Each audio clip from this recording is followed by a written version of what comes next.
Yes, Mr. Pretorius. Thank you, Chair.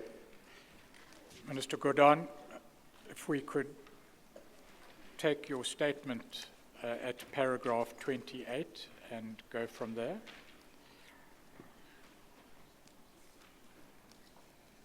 You deal there with the relationship that needs to be in place, in your opinion, between the President and his or her Minister of Finance. Thank you. Good afternoon, Chair. Good afternoon, It's a point I've made earlier on, Chair, which is that this is analogous to the relationship between a CEO and a CFO in a corporate environment.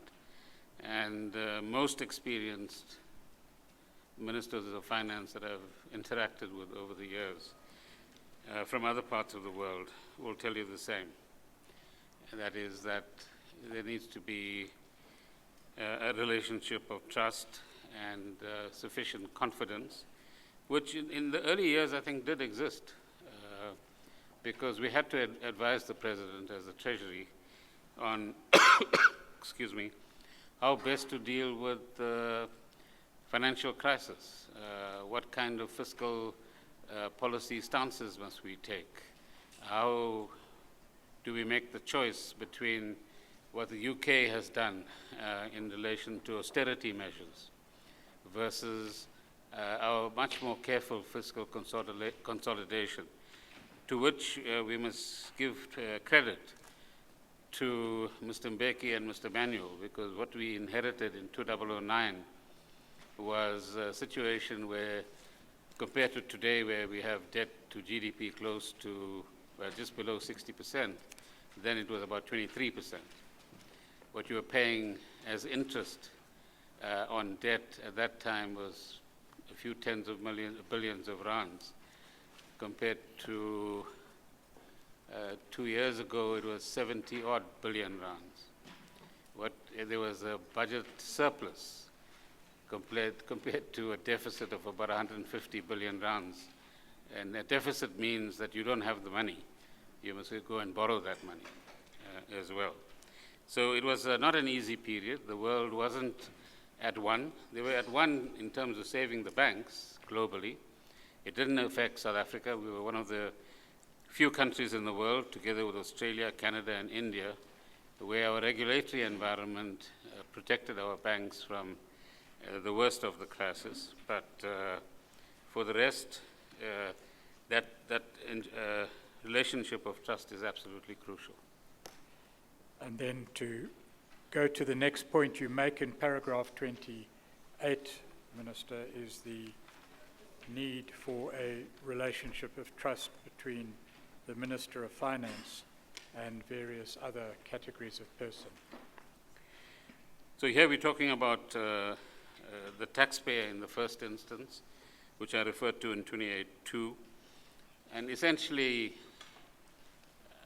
a taxpayer would be willing to pay taxes in most environments if there's a legitimacy that the authorities enjoy among citizens.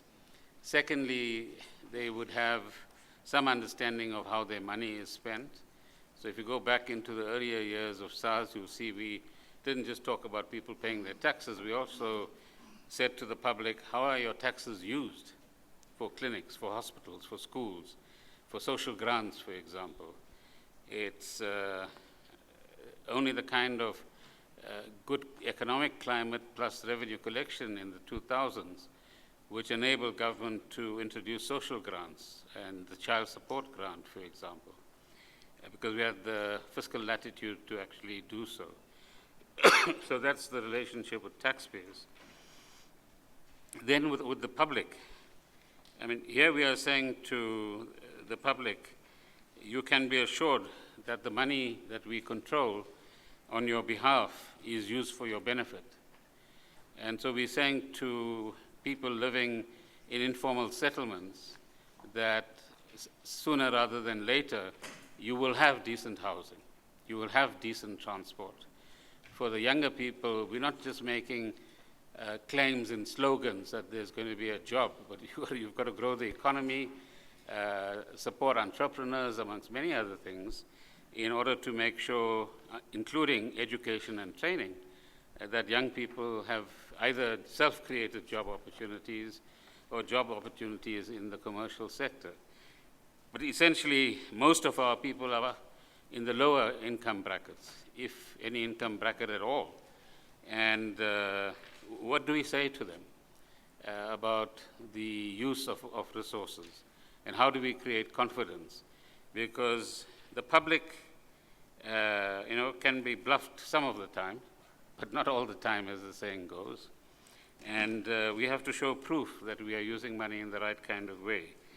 And then thirdly, investors. I've mentioned this earlier on, that it's quite crucial to constantly communicate with investors, both domestic and global. And that's why we have the roadshows that we have, as I indicated earlier. A, to keep them informed on where we're going, economically speaking. But today, attention has also shifted to areas of governance, stability in the governing party, the state-owned entities which have appeared on the screen, you'll see later in the statement, a few years ago as an area of concern. And the area of concern arises from the fact that the so-called bailouts are often requested of the state. And the bigger the casualty an SOE would be of malfeasance, then the bigger the reliance on the state to fill whatever gap there is. And when you have a fiscally constrained environment, that becomes an extremely difficult exercise. So that's the point being made in 28.3. Before you move on, Minister, the duty to communicate appropriately with investors, domestic and foreign, is that a duty which falls on the Minister of Finance himself or herself? Primarily, particularly in relation to investors in our bonds. That's the key responsibility that the Minister of Finance would have. But there are, of course, fixed investments in the economy. So if you want people to invest in the mining industry, then the Minister of Mineral Resources is the person they would direct themselves to, and the President, and ask whether you're creating a consistent, reliable, and foreseeable policy framework, because mining involves investments of 20 and 30 years. So you make a big decision today to start investing 20 billion rands or $10 billion.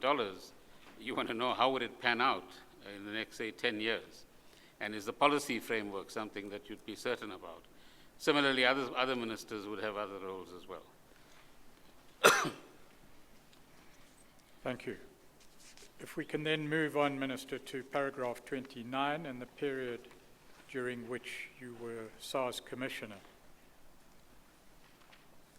You deal with that at paragraph 29.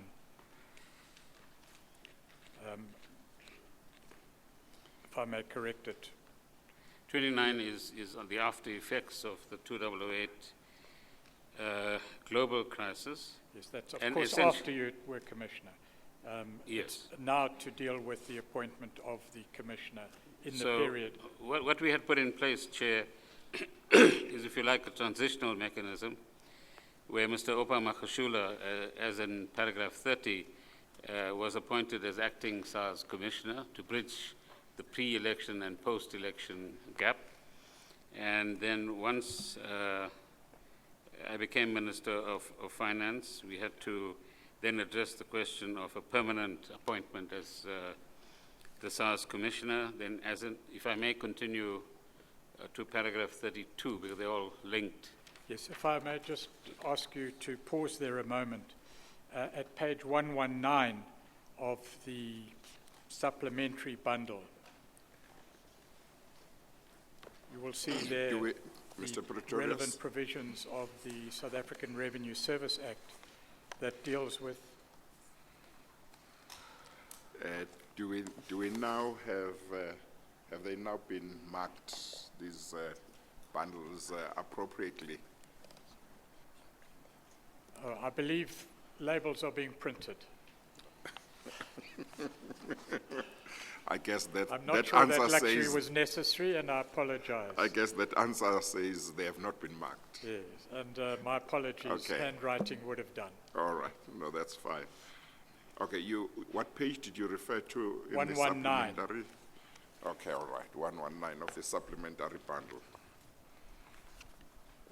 Just to clarify where the powers of appointment lie in respect of acting commissioners and commissioners of the Revenue Service. You have before you clause 6 of the Act, which says that the President appoints a person as the Commissioner for the South African Revenue Service. And that amendment was introduced in 2002. I understand before that it was the Minister of Finance that did so. Is that correct? That's correct. And then the acting commissioner, on the other hand, in terms of Section 7, is designated to act by the Minister of Finance. That's Is that correct. correct? And that amendment also came in 2002. Correct. Thank you. Yes, I'm sorry I interrupted you, Minister. You wanted to move to paragraph 32. So the point I made, Chair, here is the appointment of a, let's call it permanent SARS Commissioner. At Annexure 2, page 72 of the, I must get used to your terminology of bundles. Of the annexures, we show you the advertisement for that particular position. So there was an advertisement, and then the appointment process for Directors General and Deputy Directors General is normally that you advertise, you receive a list of applicants, there's a shortlisting process, and then depending on the level of the post, one or more ministers is involved, one or more deputy ministers involved, an external Director General might be involved, and then a candidate is chosen, a cabinet memo is crafted, the necessary documentation is then prepared, handed over to the Department of Public Service and Administration, and that department normally, in some instances, presents the candidate to Cabinet for approval. Alternatively, in certain instances, the minister concerned can do the same as well, either via a Cabinet committee or directly to Cabinet.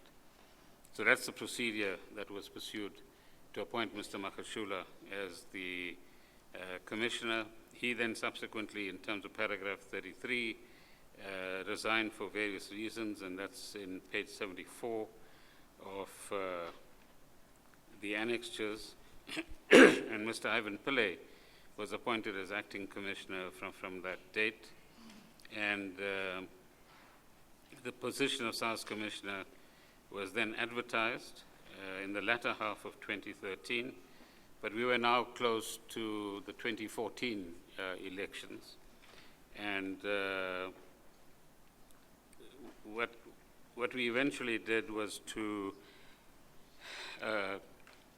extend Mr. Pillay's contract, ensure that it had a provision which would allow the incoming Minister of Finance post the 2014 elections to make his own choices, either about the acting position or about re-advertising or choosing a candidate from the 120 applicants or outside of that if you wanted to headhunt for a candidate as well. So that's the procedure up to that point in time. And then how did the final appointment occur? And what was that appointment? Sorry? The appointment of Mr. Miani, was that during your period of ministry? No, it was during Minister Nene's period. Can we deal then with paragraph 36 and the end of your first term as Minister of Finance?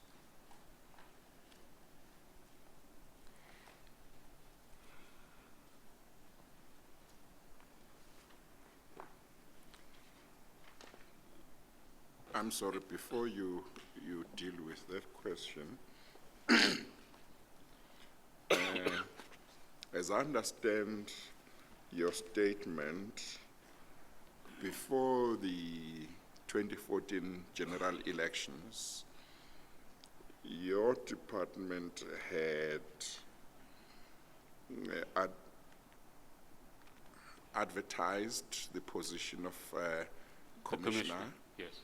and a committee had been put together, which then interviewed candidates, is that right? And that's how then there was 120. No, Or the is that 120 are the total- number, is the number of applicants. Or the for number that- of applicants. Applicants to that Yes. position. We didn't get to the, as far as I can recall, the interview stage. Oh, okay, so it was At not all. a shortlisted. Yeah. Yes. So then that's where we make the point between 34 and 35 about what does Section 6.1 of the SARS Act mean?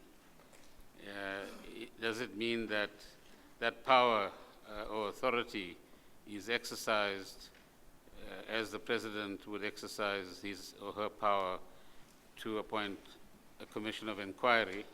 I forget the section of the Constitution.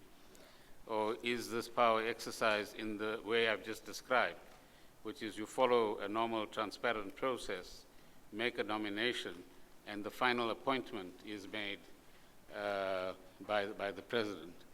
And I think what I had explained, and what might be useful for you, Chair, if you intend to go into this further, is that there was, prior to 2002, if I remember correctly, ministers were appointing directors general, and that had its own set of issues. Arising from those issues, the President was made the authority, and that still remains the position today. I guess it too has its own issues. That has its own issues as well. Yeah. As well, you're correct. And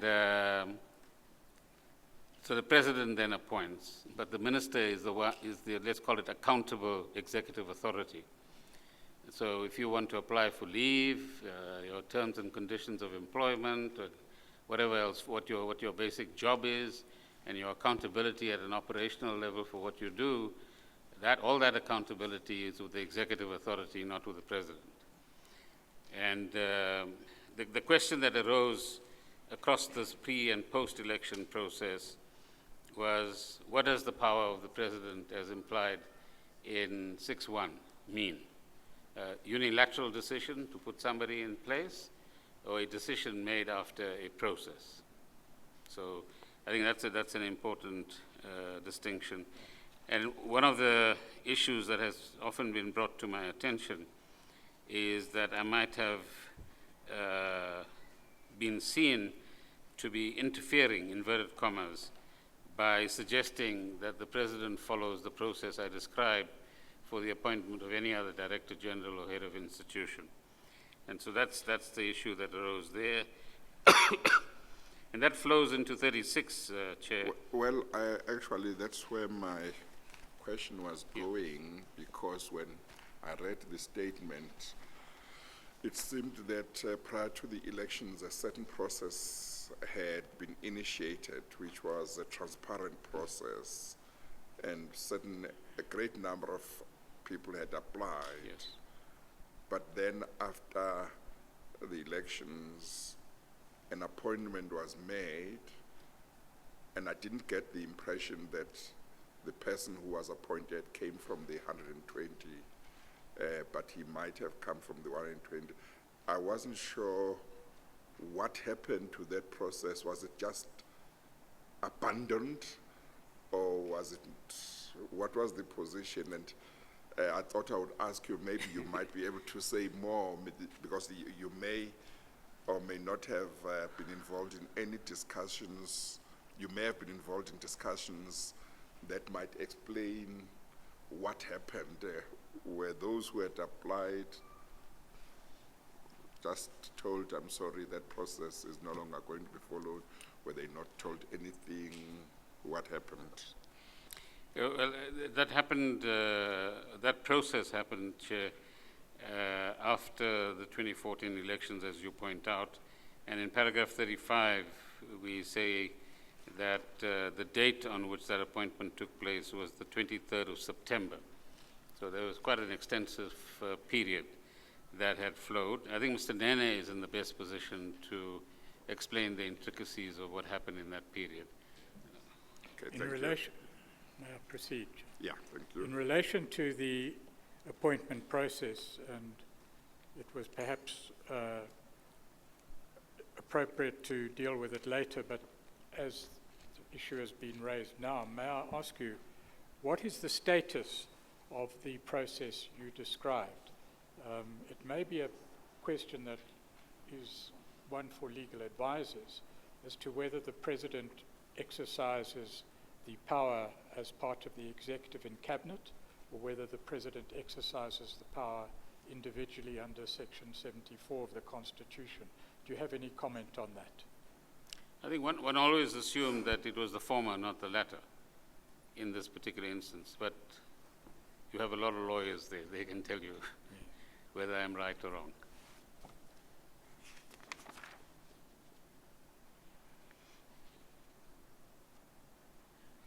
So the point we make in paragraph 36, pursuant on Mr. Pretorius's question, Chair, is that, and perhaps the appointment of the SARS Commissioner is one of the first illustrations of it. There might be others as well that we might come back to, is this extraordinary interest in what happens in some of these appointment processes. So that's the point that we make in point 36, paragraph 36. So if in certain instances the statutes would oblige him to not only take an interest, but to actually make the appointment, albeit subject to cabinet consultation or unilaterally.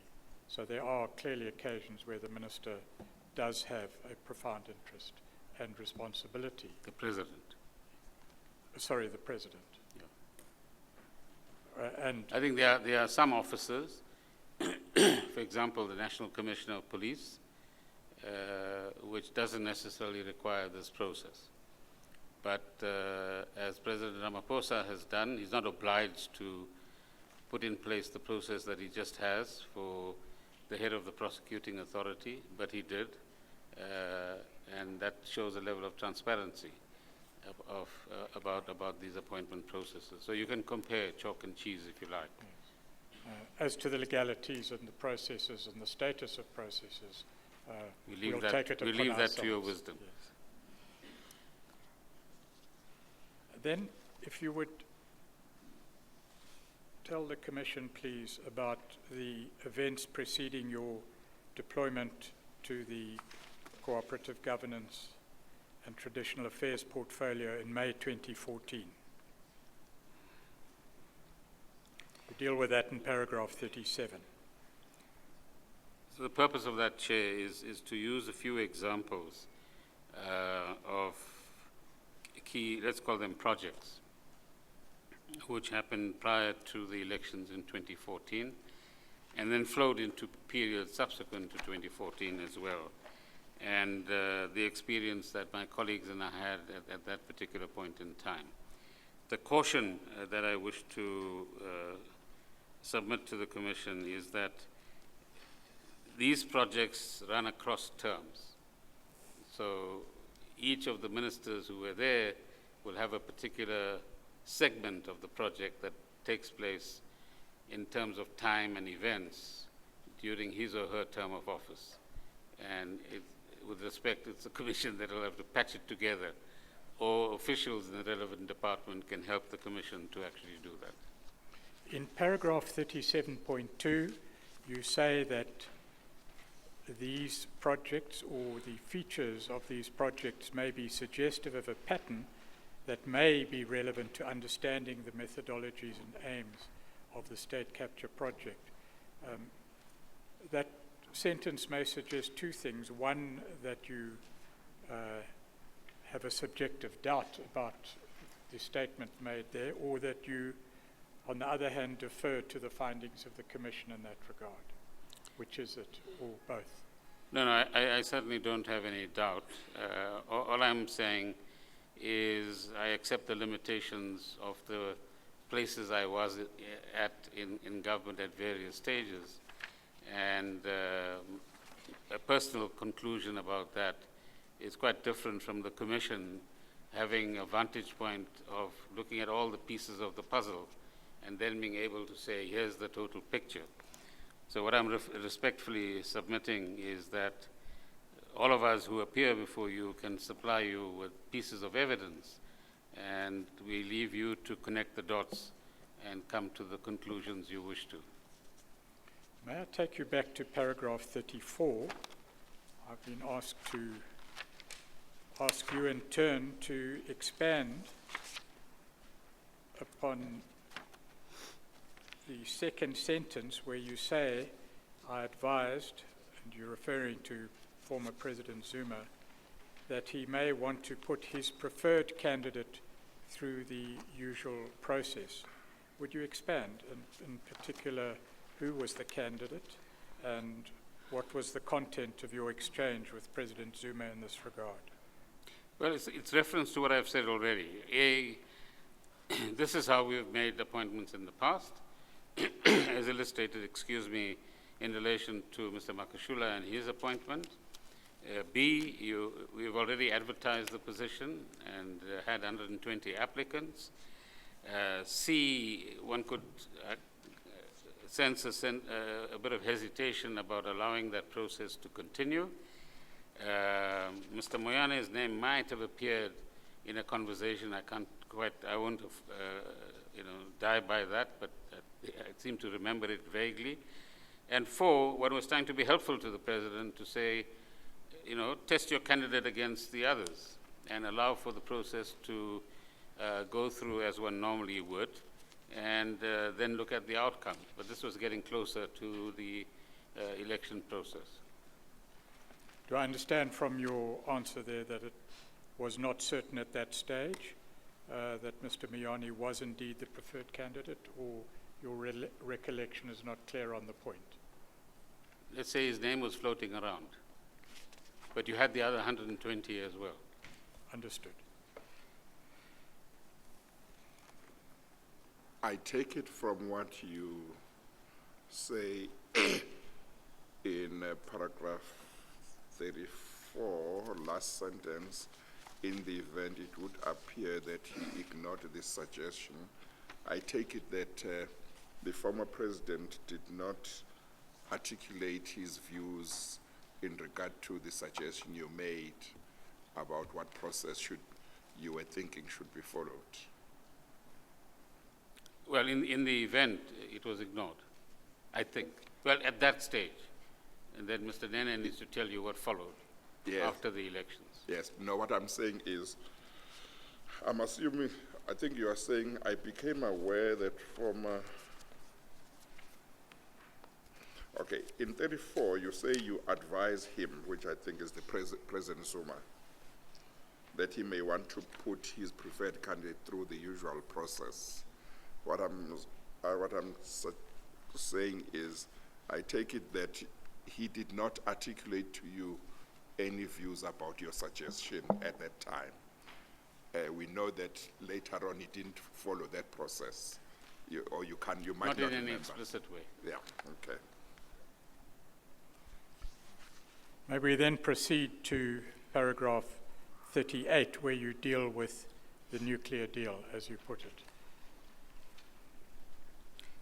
What I described, Chair, in paragraphs 38 and what follows in subsequent paragraphs is firstly that nuclear power, both in reality and in terms of the integrated resource plan, was part of the energy mix in South Africa. And so you had coal power, nuclear power, we get a bit of hydropower from Mozambique, and more recently you've had renewables making their appearance as a reasonably significant contributor to the grid. So that's the point we make in paragraph 38. And the second important point in 38 is the 9.6 gigawatts, because that is consistent with what it appeared the so-called Russian South African nuclear deal would have amounted to in the amount of electricity that would be supplied over the period indicated, 2023 to 2030. In 39, we're drawing your attention to to a particular structure that existed and I think was changed later. So this is the structure established on the 9th of November 2011, and it was supposed to provide oversight and make decisions regarding nuclear energy policy, the new build program, following investigations into costing, financing, technical and other operational options, some of which I elaborated in subsequent paragraphs. Yes, Then, if I may continue. if I may just interrupt, that appointment or establishment of the National Nuclear Energy Executive Coordination Committee was announced by Cabinet on the 10th of November 2011 and appears at page 83 of the bundle. It's not necessary to go there. But just to say at this stage, at that stage in 2011, whose responsibility was it to investigate costing and financing? Department of Energy. And do we have the people on the WNWCC? We'll come to the persons who populated that committee in a moment.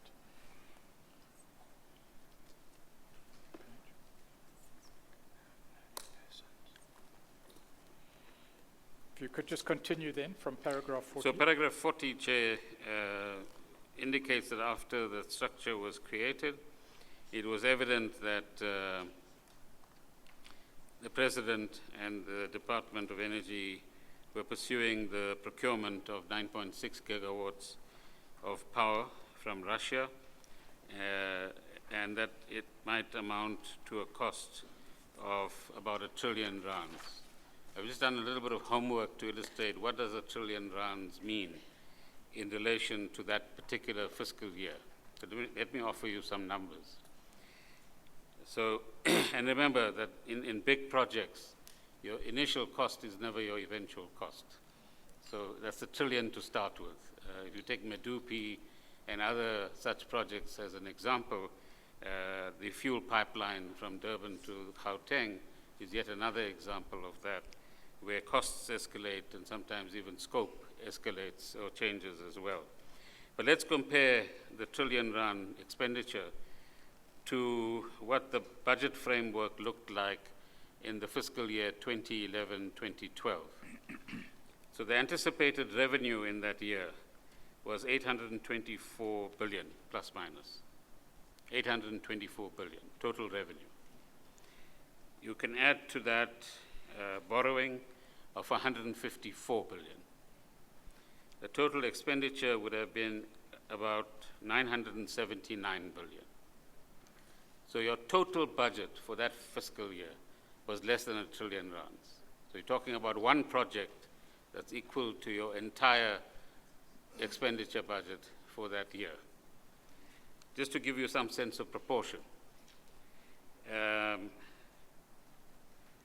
The net debt at that time, and you'll find all of these numbers in the budget review of February 2011, was R1 trillion. In other words, that's the total amount of collective debt that the state was owing as a sovereign. And the debt service cost, that's the interest that you pay on debt each year, which is estimated in that year as 76 billion rands. So to repeat, 979 billion rands, of which 154 billion rands would have been borrowed, and 824 billion rands would have come from the tax revenue base of the country. Just to give you a sense of proportion, by way of illustration. Before So you go it was just something completely out of our financial abilities. Yes, and that is why in the subsequent discourse, even after my reappointment in the first press conference that we had, the Deputy Minister and I, on the 14th of December, I think, 2015, one of the issues that arose is the nuclear issue. And the language we've always used is at a pace and scale that we can afford. In other words, you can set your ambition wherever you wish to, but what you do in each year or each 3-year cycle depends on what you have before you as the resources that are available. Now, you have a variety of statements coming from various sources which say, for example, the state won't have to pay anything. This will be self-financing. Leave that for now. But if this project became quite central for whatever reason, and if you like, come what may, and the cost implications if it was not managed in a fiscally responsible way for South Africans as a whole, and our social programs, our housing programs, and so on, could have been quite serious. And that then creates what Minister Manuel refers to as this tension between managing the fiscus in a responsible kind of way whilst having whatever ambitions one has in respect of particular projects. But just to go back to the statement that you say you and your then Deputy, Mr. Jonas, made in December 2015, that whatever was done, it would have to be done at a pace at which it could be afforded. Yes.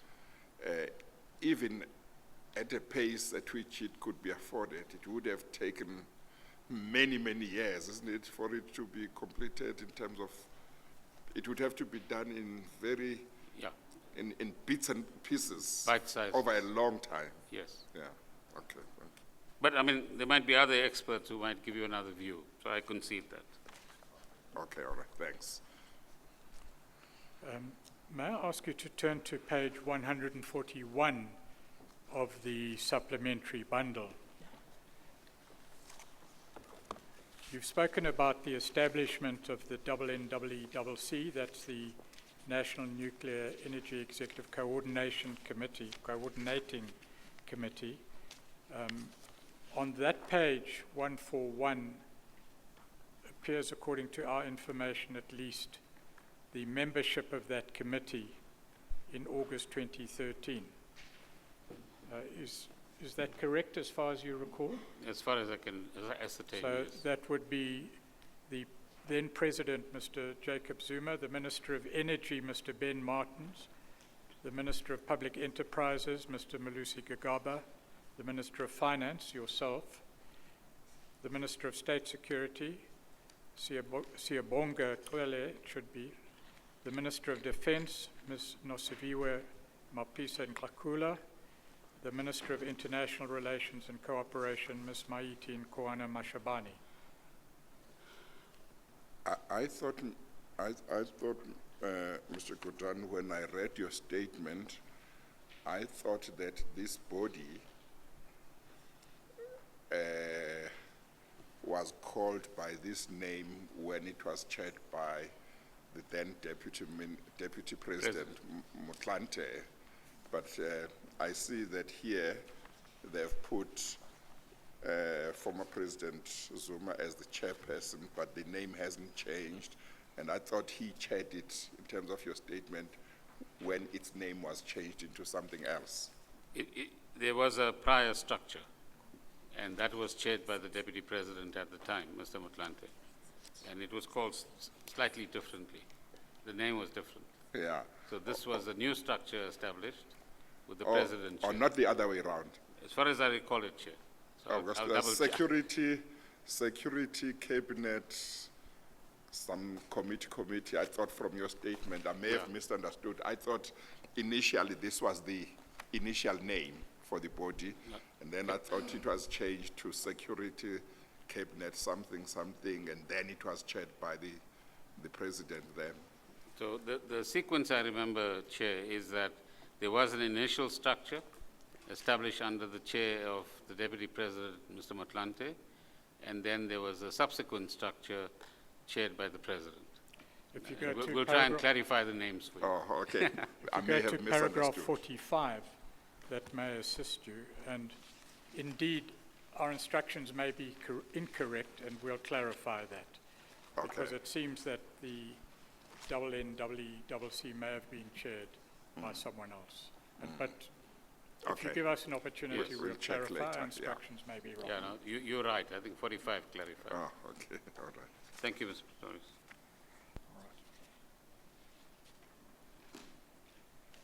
Then if you could continue, please, at paragraph 40. So I've explained the numbers as they apply to 40. Then in 41 onwards, I describe some interactions with the President on this particular matter.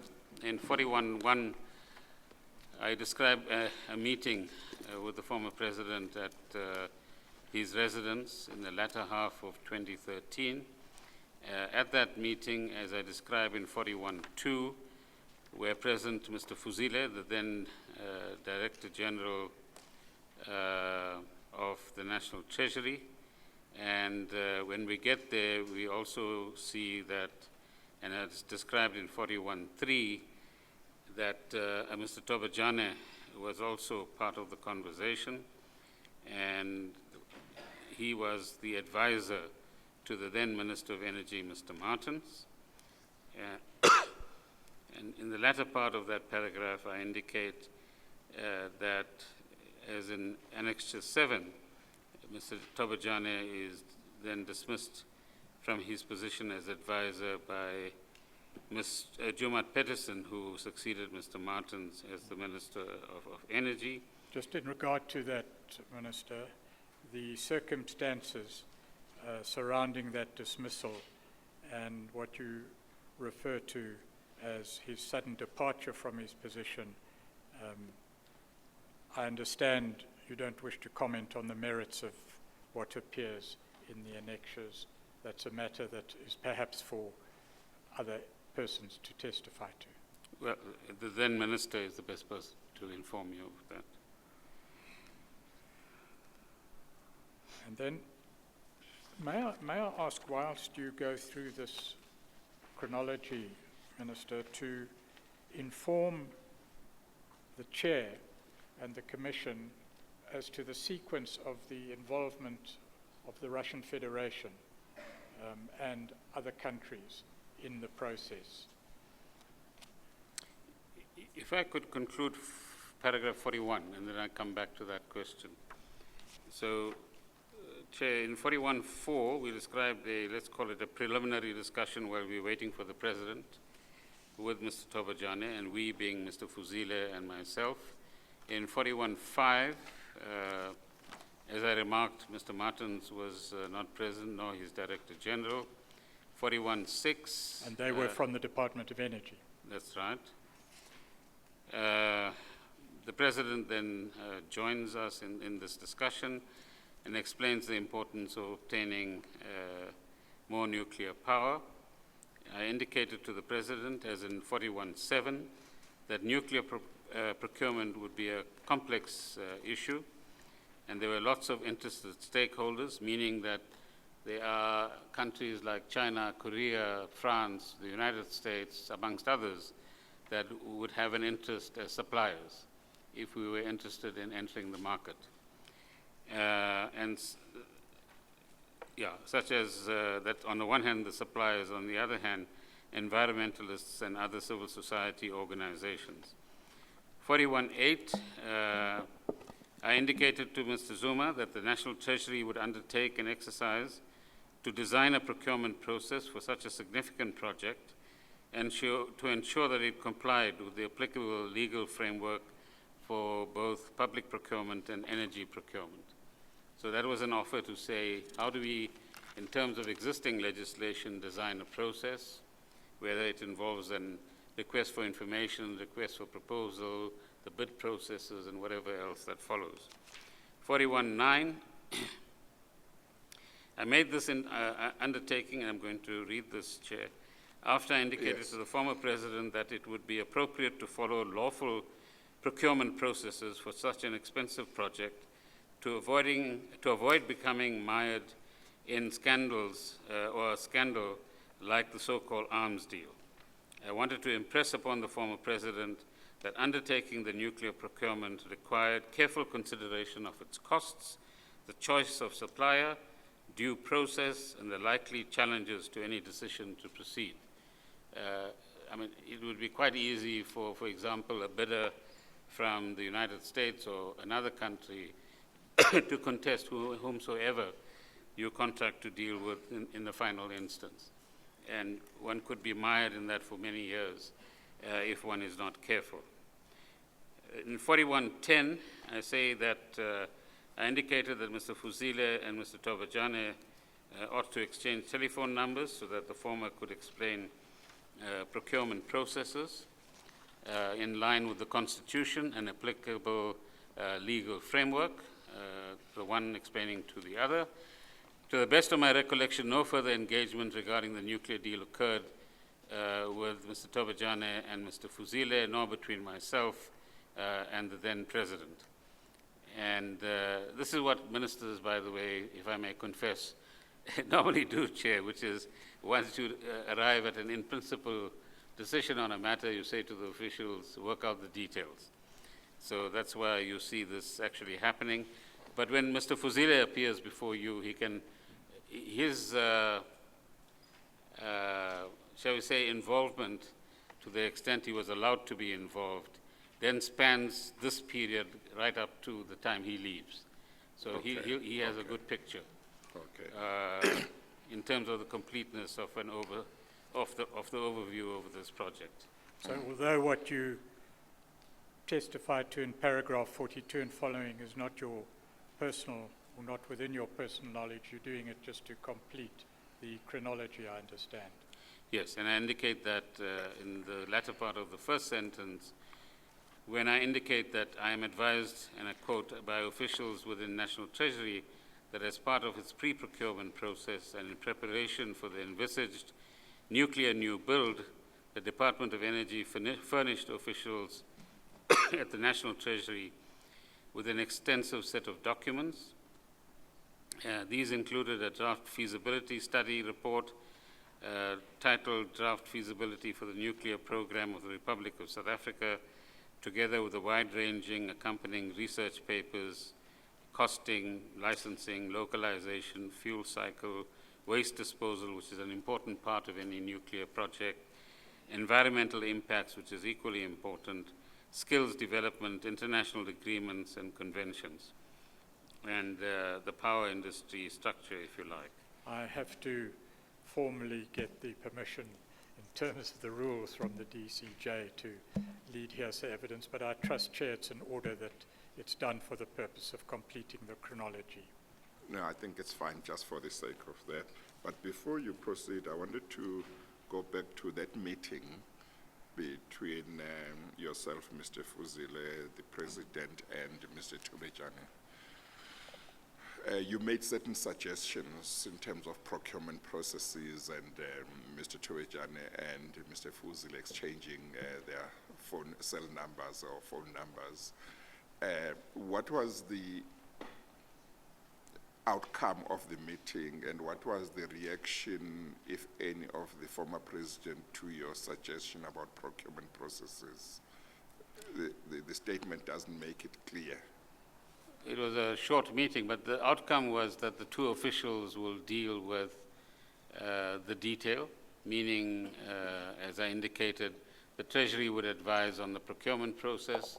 Mr. Tobajane, being the energy expert, will indicate what direction the Energy Department wanted to take in this particular matter, and then obviously come back to some structure to report on the work that they've done. And that then follows after my departure. So there was, at least at that meeting, there seemed to be no problem with the suggestion you made in terms of procurement processes to be followed. Well, I didn't go into any detail, Chair, but details, yeah, the principle that the two gentlemen start working on the detail Yes. at a fairly high level, I would imagine, Yes. was accepted. Okay, thank you. At the stage referred to in paragraph 42, Minister Gordhan, had the Treasury Department at that stage become involved in examining costing and financing? Do you know? Can you recall? Well, I'm aware when I returned to the Treasury that what did happen is that, and this is preceding Mr. Nene's dismissal, Chair, on the 9th of December 2015. Again, the details Mr. Fuzile and Mr. Nene can provide you with. But the Energy Department did its costing and other technical work, and the Treasury had to look at costing, but also in relation to the point you made earlier on, Chair, where does this fit into the fiscal framework and fiscal affordability, and how would they manage that? And the idea was that both these reports would then merge somewhere along the line, process-wise, and that then leads us to the meeting of the Cabinet on the 9th of December 2015, and we'll come to that in a moment, where Cabinet made a decision to continue the project, but subject to costing and other factors being taken into account, and reverting to Cabinet once those details were available. Yes, we'll get there in due course, Minister. If you would deal with the evidence you've put forward at paragraph 43, please. Well, that's what I have just described, and it indicates here Energy approached the National Treasury for input on this. I think the main point here is firstly the point the Chair referred to earlier on, or you might have, I forget, about the so-called deal or agreement signed with Russia, which is the first part of 43. And the second part is how awareness of this agreement appeared on the screen. And it appeared because the Department of Energy approached Treasury to comment on a tax incentive which the Russians required as part of this deal. And the tax expertise obviously lay within, lies in the National Treasury in this particular regard. And that's when the officials became aware of that fact. And secondly, as the statement says, assess the implications under the Public Finance Management Act. So that again would follow whether you're following process properly or not. And officials within Treasury raised concerns with the draft agreement and its clear objective of creating firm fiscal commitments to Russia. So, I mean, we signed many memoranda of understanding with different countries, Chair, on different matters, or between different agencies. But a memorandum of understanding is precisely that. It cannot constitute a firm fiscal commitment. And this is where the timing and the scaling and so on of this project becomes quite material. So I think the key point being made in 43 is how did the Treasury colleagues become aware that there was this agreement? And that's what it actually describes.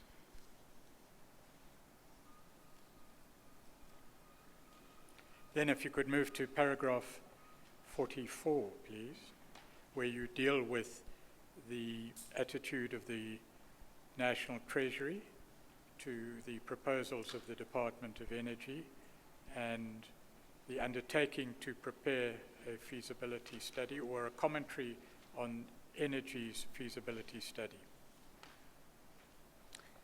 I think you've described it. So I accept your description that the Treasury objected to the crafting within the agreement on the one hand, and on the other hand, undertook to prepare commentary on the feasibility study and financing studies that the Energy Department had actually done. Did National Treasury follow up on that undertaking?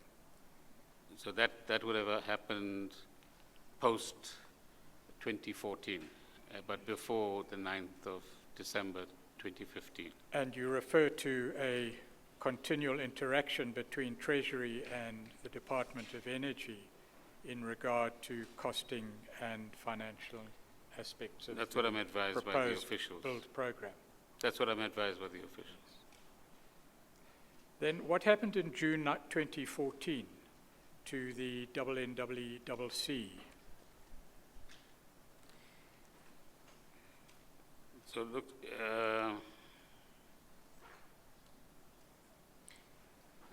That's so paragraph this is where the 45, chair's point comes in, that in June 2014, that is after the elections, the NNECC was converted into the Energy Security Cabinet Subcommittee and was chaired from then on by the former president in place of the deputy president, Mr. Motlanthe.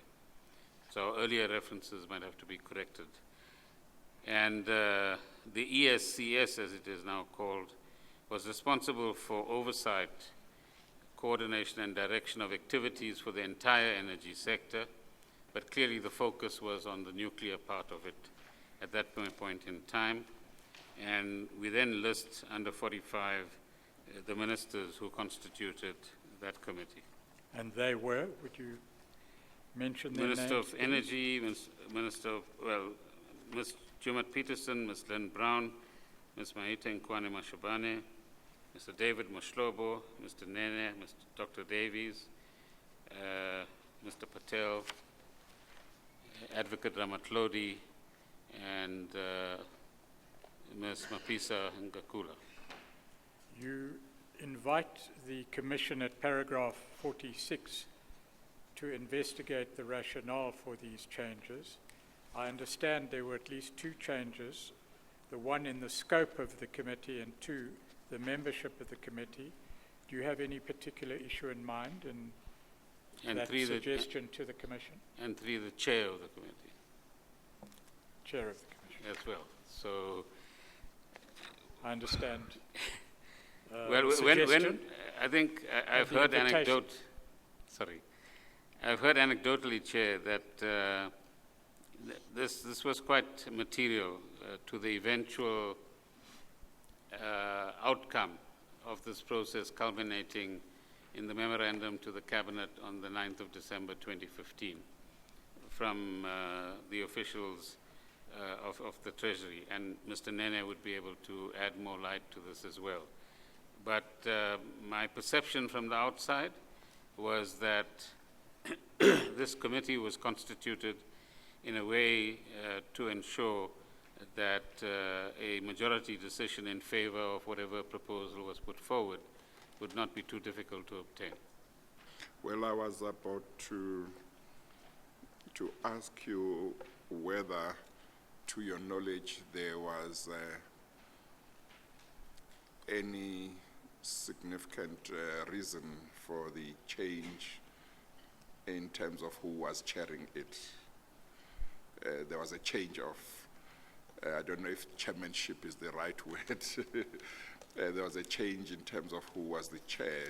To your knowledge, do you know whether there was any specific reason for that particular change? I can only surmise that a new sense of urgency was entering the equation.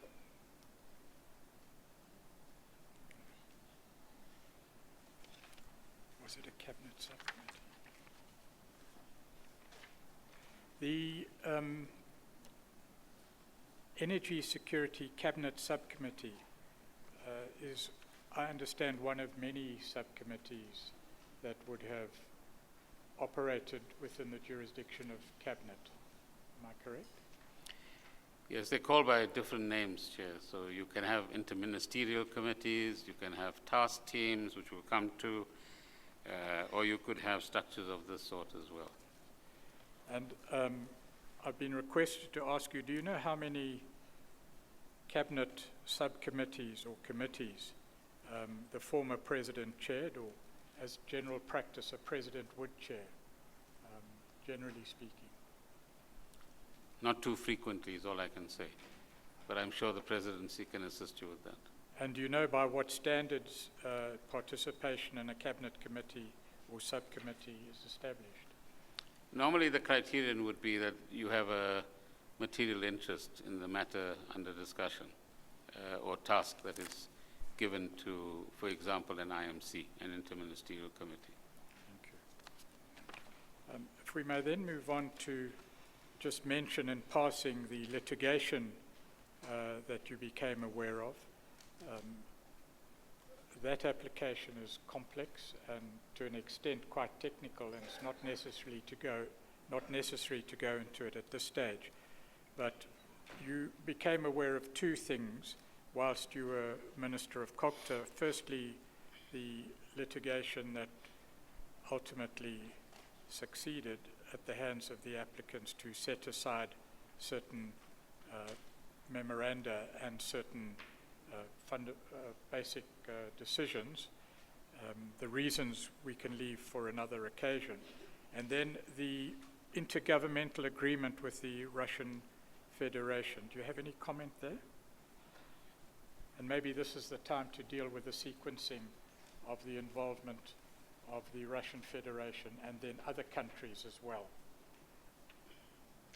Well, once it became known publicly that there was this agreement, Chair, with the Russian Federation, then it appeared that the Department of Energy and the minister concerned had similar agreements entered into with a range of other countries that have the capacity to supply nuclear power stations. The agreements, I'm sorry, the agreements being a reference, or the reference to agreements being a reference to memoranda of understanding. I'm just using my language. Yes. But Okay. yeah, let's use the word agreement. Sorry about that. I just want to make Yes. sure when one reads the transcript, one knows if it's a reference to the same thing. Yeah. Okay, So thank you. yeah, I'm not sure what they officially were titled, Yeah. but I think here we refer to intergovernmental agreements, so that's what we're talking about. And there was also the issue about whether within the kind of procurement legislation we have, government-to-government procurement was actually permitted or not permitted, or what process would be required, as opposed to government procuring from a private sector. So that was one of the confounding factors that needed to be clarified as well. At the stage, your evidence is that in relation to the nuclear deal, here at paragraph 49, had any final cabinet decision been made to proceed with a particular class of procurement?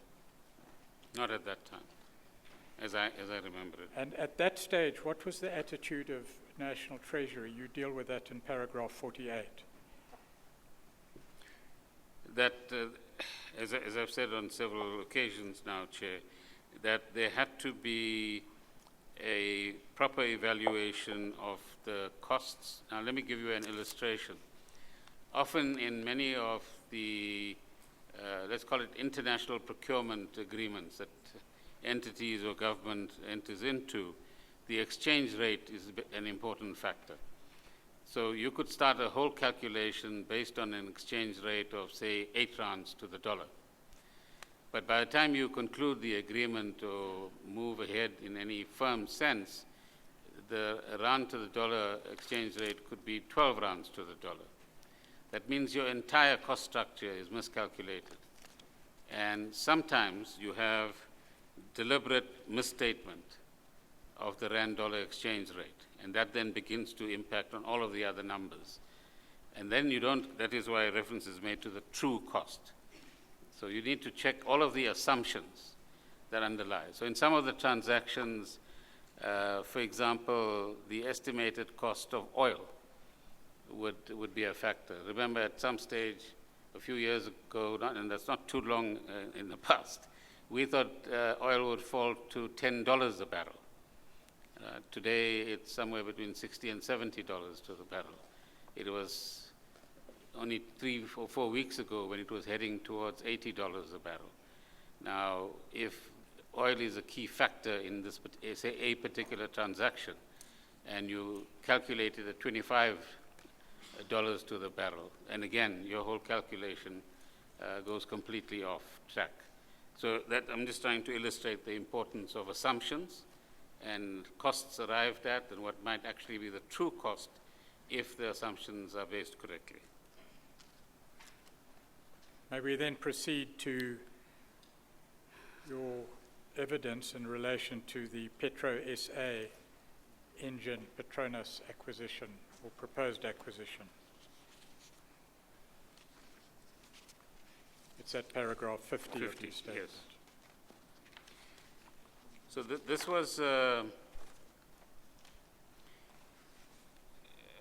transaction that came to the Treasury and my attention I can't remember exactly how, but it involved, Chair, the assets of Petronas in South Africa, which is what we know as Engen. And they are the retail fuel stations that we are familiar with, but there were other businesses like the lubricant business and others that were attached to the assets that Petronas had in South Africa. And it appeared that there were discussions between Petro SA, which accounts to the Department of Energy, and Engen to purchase the assets, in particular the fuel stations of Engen, which had quite a footprint, both in South Africa and I believe in other parts of Southern Africa as well.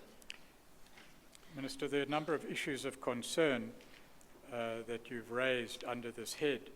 The first was the apparent difference between the market value of the business to be purchased and the asking price. The second was the request to give guarantees, and the third, the request to Treasury to give guarantees, and the third was that due diligence and the performance of the due diligence became an issue. Would you care to deal with those issues?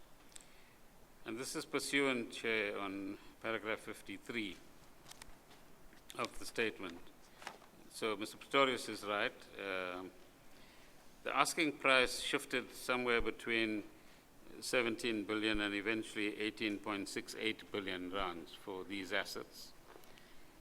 And in various interactions with people familiar with the industry, including a leading black business person that I had interactions with, and I thought this could be a very interesting black empowerment transaction, entering this market space with this kind of infrastructure and footprint. He said, I won't touch it. I said, why? And he said, no, the market price is between 12 and 14 billion. So here's 12 to 14 billion, and there's 18.68 billion. So here's this difference between asking price, so to speak, and what appeared to be market value. So that's the first concern, as Mr. Pretorius points out.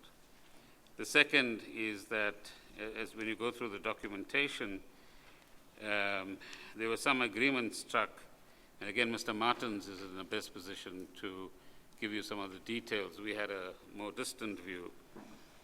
But the idea was that Petro SA would enter into some kind of partnership with Sonangol, which is the Angolan oil company, and that Sonangol will provide some of the cash or other financial instruments that are actually necessary for this transaction. Now, for that to happen, in most instances, nobody's going to put in this amount of cash or part thereof if there isn't what is commercially known as due diligence. Some of the lawyers here might be familiar with that, that is undertaken. I think in the Sonangol letter that you see in the annexures at Annexure 11, they also talk about, firstly, one of the top 20 banks in the world, not 20 banks in Africa, should be involved in this transaction. But they also make reference to the necessity for a due diligence. And for some reason, what was being asked of the South African side of the transaction is to accept the due diligence that Petronas had undertaken and you'll find that in the documentation as well. But I think normal commercial practice would be, if I'm going to invest, I want my own investment advisors and so on to undertake the due diligence. So there was a gap here which needs to be explained. The third was a request from Minister Martins to the Treasury to provide a guarantee for the sum of 9.5 billion rands. Now, Minister, there may be some confusion or lack of understanding as to how that 9.5 billion guarantee request relates to the 18 billion or the 12 to 14 billion. If you would turn to page 139, your legal team did some work overnight on the calculations. 139 of the supplementary bundle.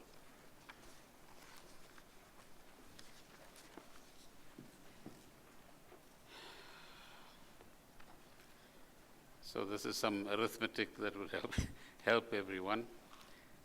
So the value claimed by the Energy Department, 18.68 billion, as I indicated. True market value between 12 and 14 billion. Sonangol gets... Perhaps we just better introduce Sonangol into the evidence. They were to be a partner in the deal. I indicated that. Yes. And they get 49%, and they indicate in their letter, Chair, that they'll take 49% now, but eventually sell off different percentages in the marketplace, and possibly to black empowerment partners over a period of time. Petro SA gets 51%. Together, they pay 80% of the purchase price, which amounts to 14.4. And the guarantee, as Mr. Pretorius indicates, of 9.5 is to cover Petro SA, which is required to find 4.6 billion. 5.6. 5.6, I beg your pardon. And Sonangol 5.4, although that doesn't add up to 9.5. But it's to actually look at the lenders who would come up with 4.1 billion. So it's that gives you your 9.5. In the event, and there was, my former DG informs me or reminds me that whilst we were concluding the year-end revenue numbers at the Revenue Service, which was a tradition at the time, which is indicated in paragraph 54, that there was a telephone call from the President that I took who was inquiring about whether we had concluded the provision of the guarantee, and I want to come back to that in a moment. There was also a meeting between myself and Minister Martins on the 1st of April, which is indicated in 54.2. That's the first inquiry, rather. And 54.4 indicates the 1st of April meeting with Mr. Martins, whereafter Treasury does give a letter of guarantee, but which is conditional upon a number of factors being met, including the completion of a due diligence exercise. Finally, of course, this deal fell through at the end of the day. The issue of guarantees being provided by the Treasury might pop up a few times. So I thought it might be useful to explain how this works. In the Treasury over the years, what has been set up is what is called a Fiscal Liabilities Committee. It's made up of a few senior officials within the Treasury who, if you like, act as an objective team. And if another official or an entity wants to have a guarantee of, say, in this instance, 9.5 billion rands, you provide the paperwork. If need be, you make yourself available to answer questions to them, and then they decide, having a look at both the credibility of the business case that has been provided and the fiscal environment at that point in time, and the viability of what is being proposed, they decide whether a guarantee will be issued or not. Now, guarantees constitute, in both legal and financial terms, contingent liabilities. So I can give you a guarantee that Paul Pretorius will pay you 2 million rands tomorrow, but if he doesn't, then I have to pay it. So I haven't paid it yet, so it's contingent. Some ratings agencies, when you start approaching debt to GDP over 50%, then begin to look at not only the actual debt that you are committed to, but also add the contingent element to see what level of risk do you constitute as a sovereign, as a country. And that's why there's a lot of importance placed on process, an objective and viable business case being provided, and then the FLC, the Financial Liability Committee, makes a recommendation to the Director General, and that finally gets to the Minister. As well. And looking at that, those contingencies by those rating agencies would be quite legitimate, because what if the risk materializes or not? That's the point. Yeah. So that's the point, Chair. So, for example, Eskom has a guarantee standing at the moment of 350 billion rands. Of which I'll forget the immediate number, but it's probably used up between 220 and 240 billion rands of that guarantee. In other words, it's actually borrowed against the guarantee. And its total debt is 400 billion rands. So there's some non-guaranteed debt and there's some guaranteed debt. In some instances, lenders also have, I hope I get the technical term right, but a cross-default clause, which means that if one of your state entities doesn't pay up on the due date, it could have a domino effect on others as well. So not only will they ask you to pay what that entity was supposed to pay, 5 billion rands, for example, a cross-default clause will involve the others as well. And then you place the whole country at risk. So one of the things that the Treasury applies its mind to, and government as a whole, is not to ever get into that position where there's a default on debt by its entities. But guarantees are not automatic. It doesn't mean if you request one, you get one. And that contestation and that pushback from the Treasury is very useful as part of the check and balance process within government itself. Thanks. The exchange between yourself and the former president, and between yourself and Mr. Martins on these topics at this time are dealt with in your evidence at paragraph 54.2 to 54.4. Is there anything you wish to add?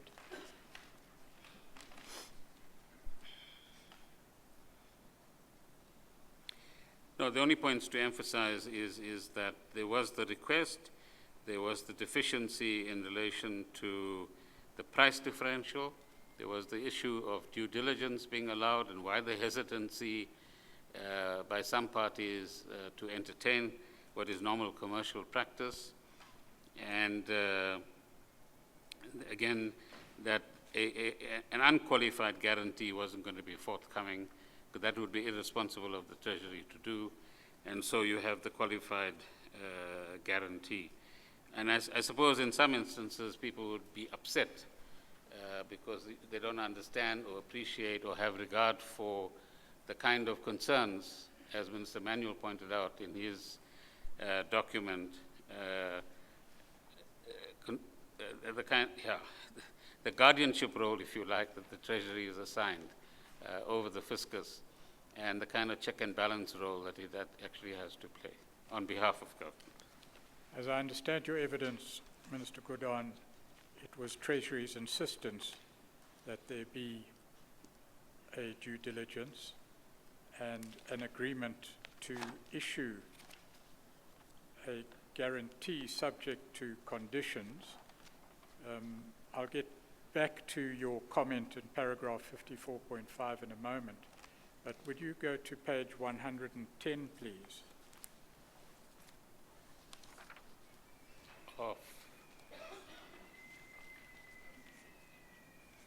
Of the bundle in front of you in which your statement appears. It's 110, it's bundle M1A. It's the bundle in which the statement appears. It's the first bundle at page 110. What page must I look at? 110. 110.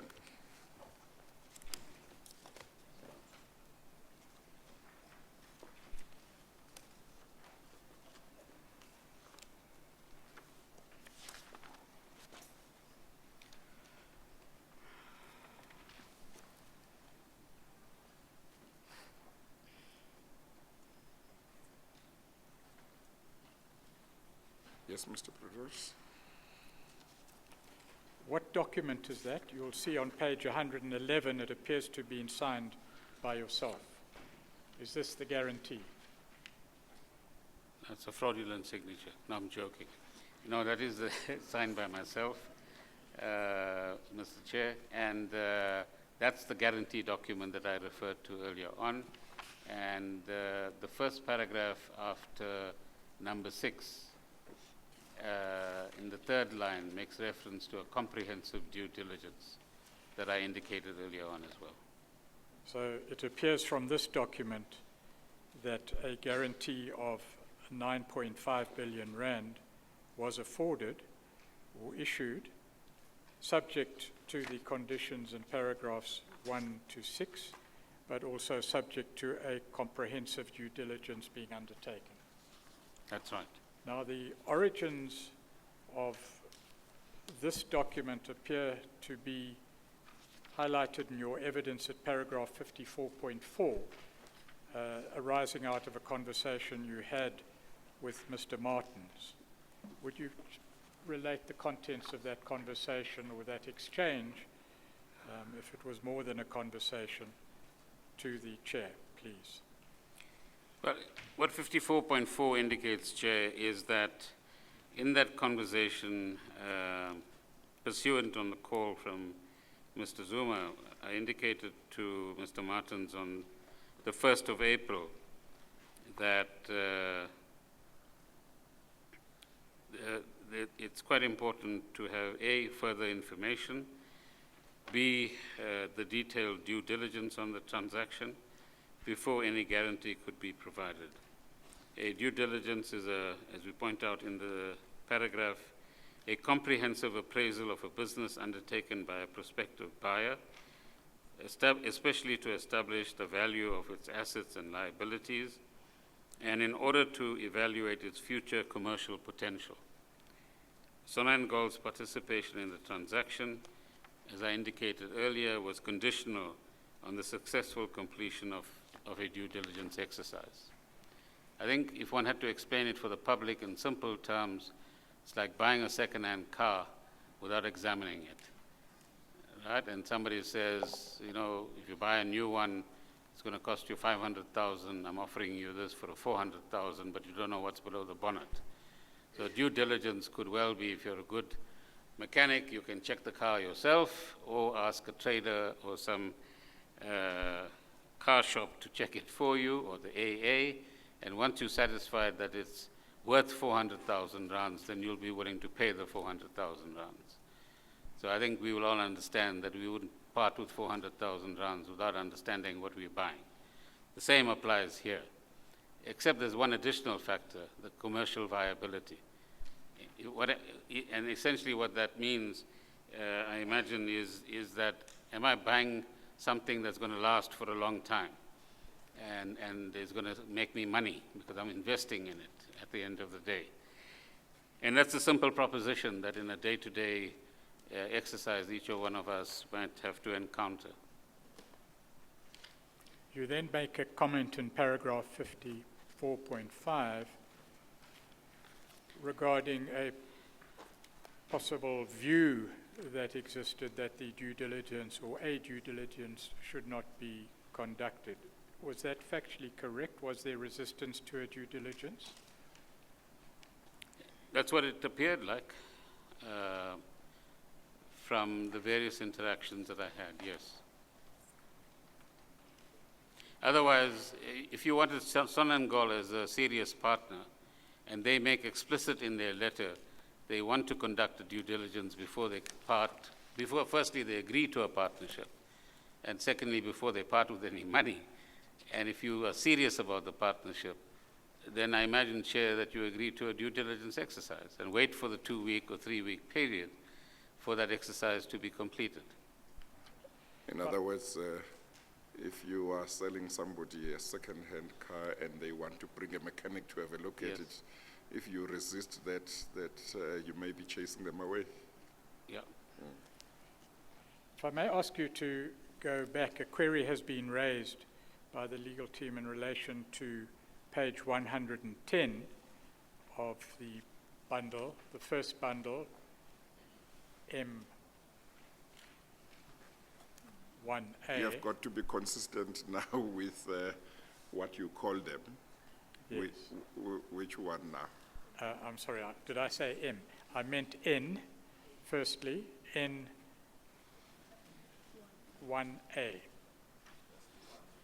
The one The with the statement. The first one. Okay, what page must we look at? 110. We need to go back Same to page letter. 110. Oh, We've okay. just been there. I'm asked to ask you to explain, if you would, Minister, how Pembani Group Pty Limited came to be involved. It appeared that they were partners with Engine in the Petronas stable. And there was to be private equity as part of the deal, as Yeah, understand. I can't remember the full details of all of that.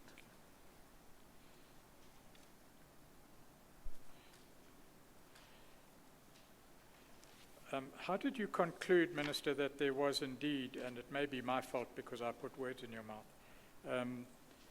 that there was a resistance to a due diligence?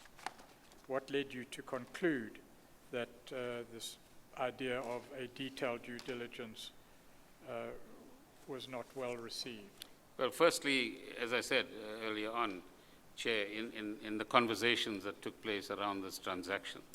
Secondly, as I also indicated a moment ago, you are saying, or Petro SA is saying, Sonangol is our 49% partner. That's a big stake, that's not 5%. And if Sonangol says, I want a due diligence exercise to be done, amongst other conditions it puts in its letter, by the way, like the top 20 banks in the world being involved in this transaction, then if you're serious about the deal, you say, yes, go ahead, I'll wait. Now that wait could either be from the Petronas side, because there was some deadline agreed upon between Mr. Martins and themselves, about 31st of March being a critical date. And so you can see phone calls on the 31st, meetings on the 1st, and so on. So those are the two things, or two elements that lead one to the conclusion. And again, when Mr. Fuzile appears before you, because he dealt with the technical part of the details, together with other officials, he could elaborate on this. But there's no suggestions that Mr. Martins resisted the performance of a due diligence, is there? I can't say that with any conviction, no. But I imagine that if you're overseeing this transaction and you understand the importance of the partnership and the kind of contribution that Sonangol is going to make, and that due diligence exercises are part of these big commercial transactions, then you provide the space for it. Right. Can we just then conclude this chapter by telling the Chair what happened ultimately to the potential transaction? In paragraph 56, I indicate that the transaction did not proceed because Petronas withdrew from the deal after Petro SA failed to fulfill the financing conditions and a due diligence exercise was not performed. As a result, I understand that then the last sentence is in relation to the post-2014 process. As a result, I understand that the guarantee was withdrawn by my successor, Mr. Nene, on or about the 9th of March 2015. And at page 113, I think, yes, of the, now let me learn, bundle N1. N1A. N1A, I beg your pardon. I got something wrong. Mr. Nene's withdrawal of the guarantee letter appears.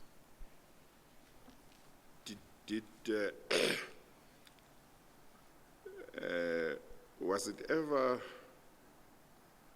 revealed what the reason was for there to be such a big gap between the market value and the asking price, or that never got revealed? No, there was no explanation, and that's why we put this before the Commission, that this is a potential, that what could have turned out to be an area of malfeasance. Minister, you were the Minister of Finance in May 2014, and then shortly after that, you were asked to occupy a different ministry. You deal with that under the heading, My Appointment to COGTA. Would you deal with that, please? Actually, he was Minister of one department for part of May 2014 and Minister of another department for the latter part of May 2014. Yes. Right. As you know, in the transition process after an election, you remain a minister until the next minister is appointed. So, yes, our term of office as Minister of Finance extends into May 2014, and then, as I indicate in paragraph 57, on the evening of the 24th of May, it was more like the morning of the 25th of May, because these processes that I'm describing can sometimes last until 6 o'clock or 7 o'clock the following morning. After the inauguration ceremony, I received a message to meet with the former president, and as is the tradition in making appointments to cabinet following an election, I was then informed by the former president of my appointment as minister responsible for COGTA. And your position as Minister of Finance was taken up by Mr. Nene at that stage? That's right.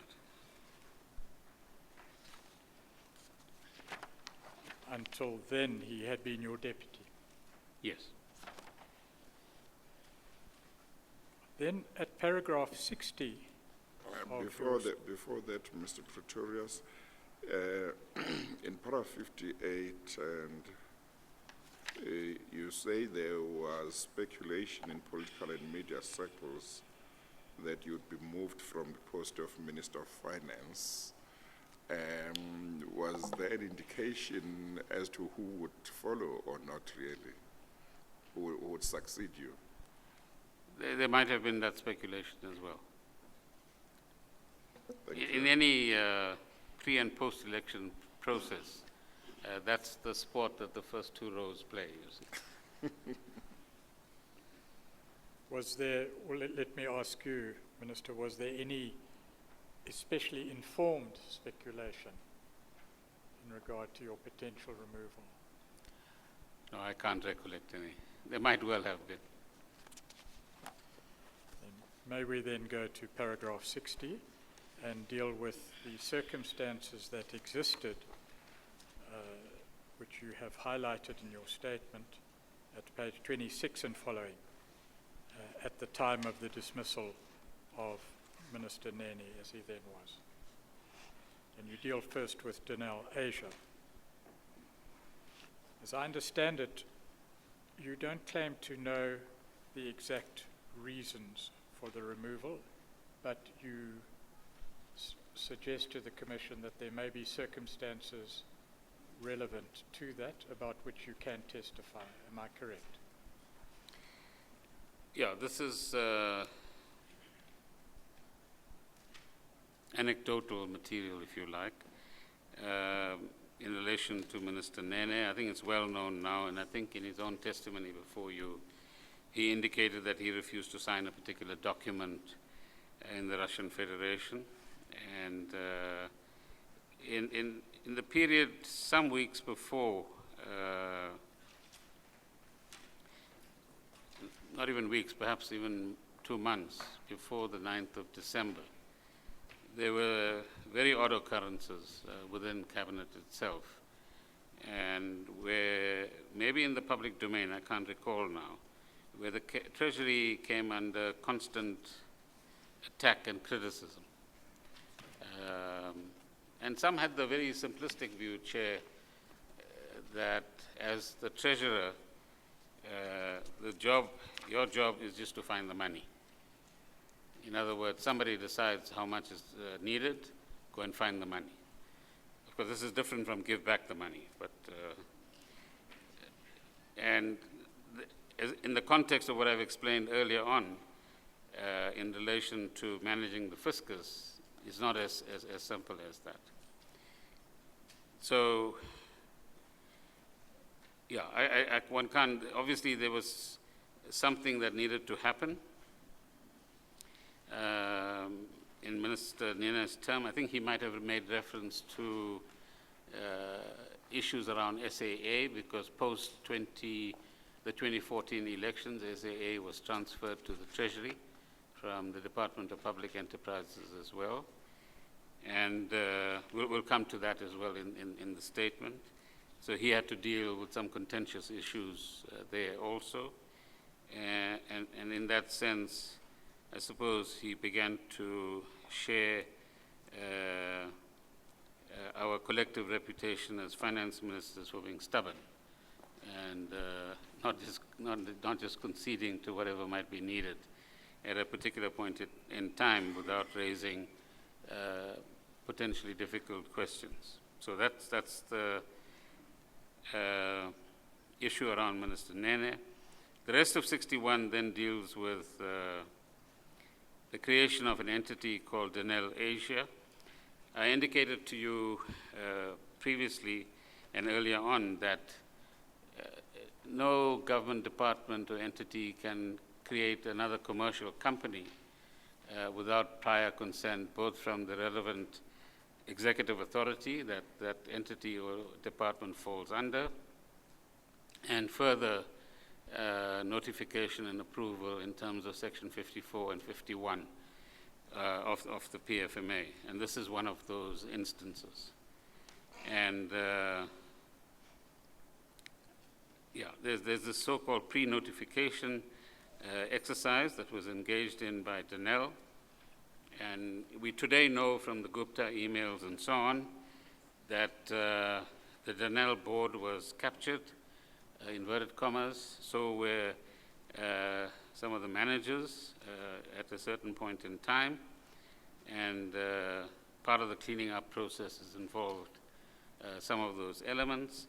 But on the 30th of October 2015, a so-called pre-notification was received from Danelle by the Director General of the National Treasury. So again, Mr. Fuzile, when he appears before you, can give you more detail into that. And what that pre-notification indicated is that a new structure between, as a result of a partnership agreement between VR Laser, a Gupta-affiliated entity, and Danelle itself is going to be created, called Danelle Asia. And the idea was that, as we indicate in 62, that, and I'll read the sentence from this paragraph, the joint venture was contemplated purportedly to exploit Danelle's intellectual property and proprietary information in India. The joint venture was to be known as Danelle Asia. Now, Danelle chairperson over the years, has developed quite remarkable technical capability and a lot of innovation capability. So this intellectual property is the property of the state. So it's our collective property, so to speak. And it's much sought after then and now. And in fact, there's lots of funny, if I may use that terminology, rumors going around about how that intellectual property might be escaping our country at this point in time. But we'll come back to that at a later stage. So what 62 indicates, Chair, is that VR Laser Asia is a company owned by Mr. Salim Isa. I made reference to him earlier on.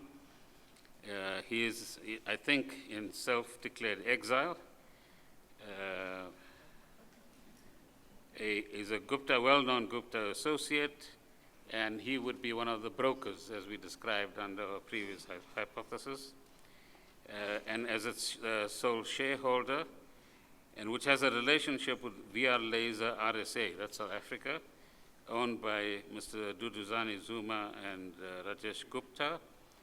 The joint venture was contemplated, as I said, to exploit Danelle's intellectual property and proprietary information. So they don't even say that they are going to act as an agent to sell the products of Danelle. It's to exploit the intellectual property. So they were going to actually sell intellectual property.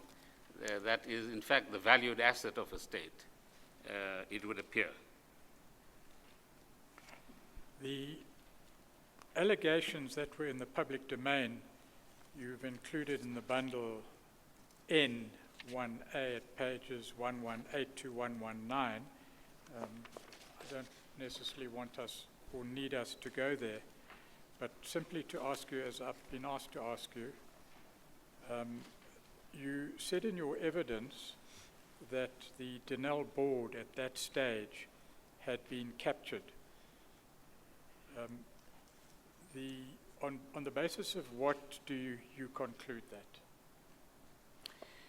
Well, if you look at this page 118 and subsequent reports, which cover the investigative journalism, an excellent one at that as well, undertaken by Amabongane and Skopje Chair, you will see how different personalities within the Danelle enterprise were regular visitors to Dubai, had their household bills paid for in terms of the emails that were disclosed, and featured in different ways, as this article also indicates, in relation to the creation of Danelle Asia. And what followed, in particular in terms of the behavior of the then chair of the Danelle board, Mr. Mancha, I think justifies a conclusion that there was serious collaboration with, let's call it the Gupta enterprise, in this process. Your conclusions then, were they drawn on the analysis of Amabongane, or have you had sight of the emails themselves? Well, the rest of the statement covers the various stages of this conflagration that we had between the Treasury and Mr. Mancha. So perhaps if I take you through that, some of the answers to the question, Chair, might appear more clear. Thank you, if you would. So at 64, Chair, we indicate that according to media reports on the information contained in the Gupta leaks, and your own investigators, Chair, who have access to the emails can confirm this as well for you. One day after Danelle submitted his PFMA application to National Treasury on the 30th of October, the Danelle chair, Mr. Mancha, forwarded the confidential document. This is a confidential government document to Mr. Ashu Chawla, a senior Gupta executive and CEO of Sahara Computers, a company owned by the Gupta family. At 65, we indicate that on or about the 23rd of November 2015, Ms. Brown, the then Minister of Public Enterprises, provisionally approved the initiative and set out various issues that needed to be covered in the formal PFMA application. As the pre-notification was not a formal PFMA process, there was no requirement for the Treasury to respond, nor did the Treasury usually respond to such pre-notifications. At 66, emails contained in and reported on by the media following the Gupta leaks show that on 7 December 2015, interestingly, it's 2 days before Mr. Nene's dismissal, Mr. Chawla emailed a copy of Ms. Brown's in-principle approval and a briefing document directly to the personal assistant of Mr. Nene. 67, before Mr. Nene was removed as finance minister, no formal PFMA application had been submitted seeking his approval Which, of the according to establishment. evidence, is a requirement of the law. That's in terms of the requirement of the law. Of the establishment of Danelle Asia, therefore, Mr. Nene had not approved the joint venture. Now, here's the coincidence, if you can call it that. 68, however, it's not even days later, but a day later, after Mr. Nene was removed, on the 10th of December 2015, when Mr. Van Rooyen was appointed as finance minister. That's on the 10th of December 2015. In terms of 69, by 11 December 2015, the formal PFMA application seeking approval for the establishment of Danelle Asia was submitted, addressed to the newly installed minister. So this is just a day after his installation. Mr. Van Rooyen did not have the opportunity to approve the joint venture prior to him being removed as finance minister. So if you remember, I said that he had just 2 working days, I think, in office. Just before you proceed, again, I need to ask you, we know that at the time Mr. Mancha, Daniel Mancha, was the Danelle chair. Do you recall from your own memory any other members of the Danelle board at that time? Several of them had resigned over a period. By the time we took over that responsibility earlier this year, in fact, 2 board members remained, and a completely new board was then appointed. But in my other capacity as member of the Public Enterprises Committee chair, I did have occasion to be in a meeting of the committee when Danelle came along to present its, I think its financials, and had some interactions with both the senior management of Danelle and Mr. Mancha himself on that occasion. May I continue? What legal advice, as you refer to in paragraph 70, did you obtain, or did National Treasury obtain, in regard to the necessity for approval? This in the relation officials to would this- have done. This matter. I'm sorry. Yes. I'm not sure whether, when you asked whether you could continue, you wanted to continue in terms of the meeting of the portfolio committee? No, sorry. Or you wanted to continue Yes. here? Yes. Oh, okay, thank you. All right, you refer to legal advice in paragraph 70, and the question is then, what was the content of that advice? Well, May I just ask, was this received by you in National Treasury once you had become minister? That's right. Yes, because the application was now on my desk, so to speak, having been appointed to that position on the 13th of December, 2015. And as we indicate 5 lines, I think, down into paragraph 70, that the legal advice that was given was that prior approval was required for the formal establishment of Danelle Asia. And This that was information was communicated both verbally and in writing on several occasions to Danelle, as well as to the then Minister of Public Enterprises, Ms. Brown. And that approval was required in terms of the several sections of the Public Finance Management Act, and the approval was required of the Minister of Finance. That's correct. You mentioned the sections in paragraph 70.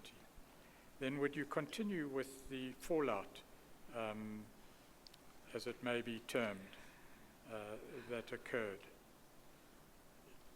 So at paragraph 71, Chair, we make reference to the following: that extraordinarily belligerent attacks were made on me personally and the National Treasury more broadly by Mr. Mancha as chairperson of the Danelle board.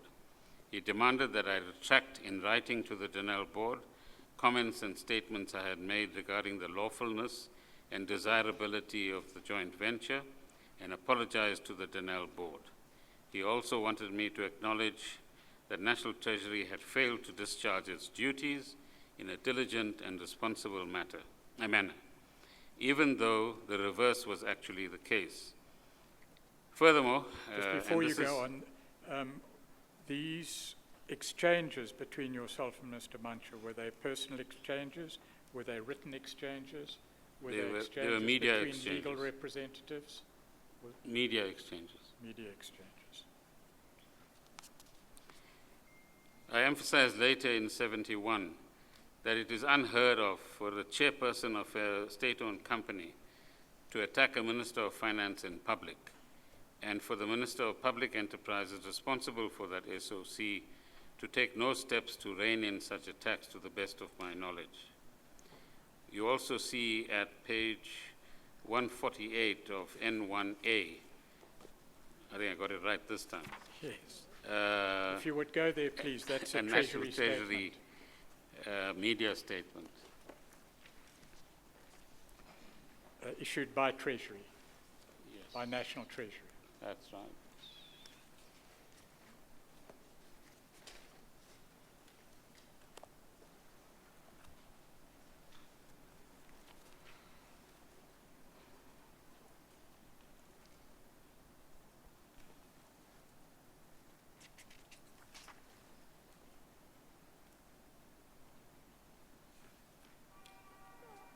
Mr. Petronas? Would you read that?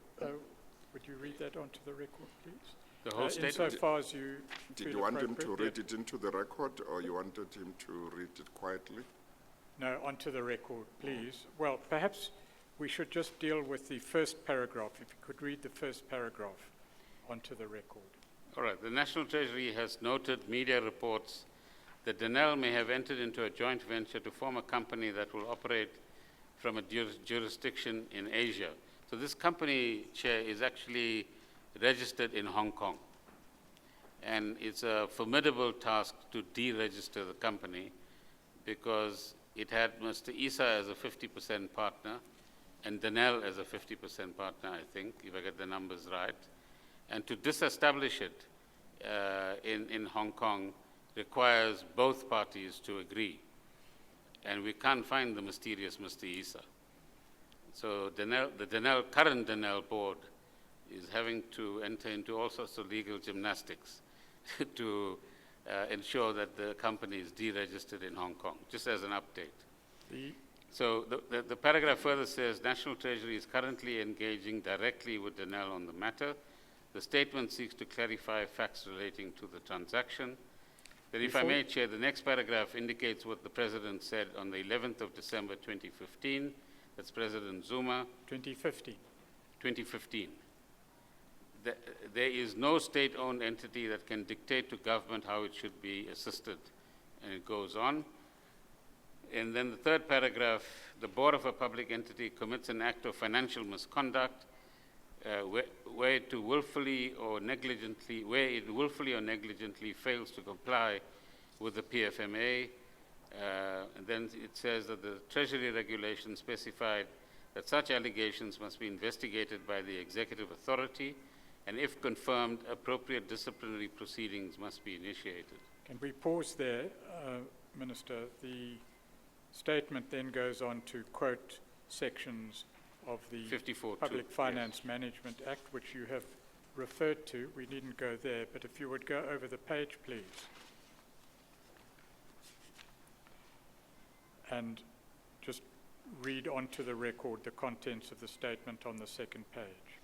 In terms of the conditions attached to the 1.85 billion in guarantees that have been provided by government to Danelle, any significant transactions that Danelle enters into requires the approval of both the Minister of Finance and the Minister of Public Enterprises. So these are the conditionalities that I referred to earlier, Chair, that accompany guarantees. Section 54.3 allows for an entity to assume that approval has been given if it receives no response from the executive authority within 30 days or within a longer period as may be agreed to between itself and the executive authority. That clause was subject to litigation, which we will deal with perhaps tomorrow, Minister. Yeah, If you could just deal with the next paragraph. again, the litigation took place after my dismissal. So Yes. again, Mr. Fuzile and his affidavit is very material here. But the interesting point, just for the public to understand as well, you submit an application on the 10th of December, and the Christmas break and the New Year break is upon us. The 30-day period ends approximately on the 9th or 10th of January, when most people are still on leave. Common sense, if not anything else, dictates that you wait until people are back at work, you inquire whether the application has been attended to, and if there's any further information required, then you supply the necessary information. Now, Mr. Fuzile will describe other meetings that took place amongst the officials between Danelle and the National Treasury, if you ask him to, and that showed that that's the kind of conversation that needed to actually take place, rather than the assumption that once the 30-day period is over, that's the end of the story, and you can go ahead and do what you like. So one must ask the question, why the urgency? If you waited another 3 weeks or 4 weeks, what would not have happened?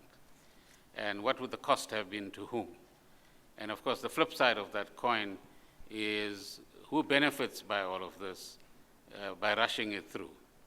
So people who are involved in this, Chair, might want to then enlighten you on those questions when they appear before you. Just to summarize then, Minister, in the third paragraph on page 149, it's recorded by Treasury that Danelle had submitted its application on 10 December 2015, but prior to that application being submitted, National Treasury had outlined the information that would be required comprehensively to assess the application, that the Minister of Finance was still considering the application, and that further information had been requested from Danelle. And then finally, the last 3 lines indicate that on the 13th of April 2016, that is the date of the media statement made on behalf of Treasury, the application was still under consideration and no decision had yet been made. And if I may add, Chair, Mr. Pretorius, the first 3 lines of the last paragraph is also very material. More significantly, Danelle is also required to comply with Section 51(1)(g), which is unequivocal in its requirement that the board of Danelle obtain approval before establishing a company. Thank you. If I may just, before the adjournment, just relay one more question to you from the legal team. Do you know at all, Minister, why Salim Issa, who you've referred to earlier, left South Africa? Do you have any knowledge? Will you just repeat the question? I didn't hear. Why, blah, blah, blah, blah? I'm not sure that it's a fair question, whether your intelligence It's a very stretches unfair that far. question, Chair, with But you respect. know, it's a I request don't know from the Mr. legal Salim team, and I'm Issa. going I to have ask not it. met Mr. Salim Issa. He's not a drinking partner, and I only drink water either. So I think some of his family might be around, and you might want to call them. and ask them the question, where's your family member? And why is he ducking the authorities in South Africa? We'll leave it there. Chair, is this a convenient time? Okay, the time is 4 o'clock. We'll take the adjournment, and it is the understanding that you are still available tomorrow to continue. At your service, sir. Thank you very much. We'll adjourn until 10 o'clock tomorrow. Adjourn.